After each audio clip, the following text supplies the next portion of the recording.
Ce serait peut-être M. Langelier, qui est un juriste qui a travaillé beaucoup sur le dossier de l'eau au Québec pour faire en sorte que les municipalités adoptent des règlements pour protéger l'eau. Alors, Richard, tu veux avancer, parler un peu? Bonjour tout le monde.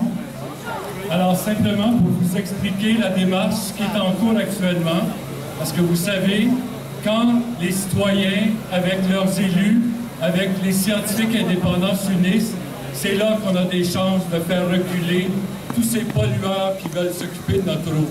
Alors actuellement, suite à l'adoption du règlement qui est inacceptable sur le règlement sur le prélèvement des eaux et leur protection, les municipalités ont décidé que c'était insuffisant, c'était incapable de protéger adéquatement nos sources d'eau potable.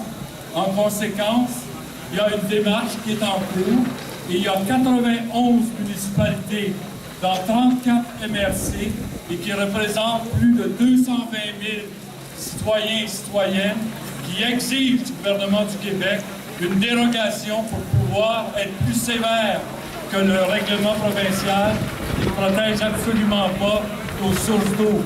Alors donc, cette démarche-là est en cours. Elle va continuer jusqu'au 15 mai prochain.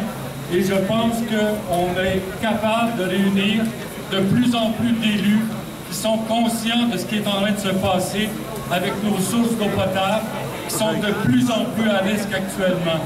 Alors, je veux dire un mot en terminant par rapport à nos camarades de Gaspé, qui eux autres, non seulement font face à de l'exploitation pétrolière qui s'en vient à 350 mètres des maisons, alors que déjà l'étude de l'INRS-Eau a montré que 10 des 11 puits d'eau potable et d'observation autour des forages sont pollués par du méthane thermogénique ou mixte et qui maintenant sont aux prises avec la gestion des boues et des eaux usées qui relèvent de ce forage-là.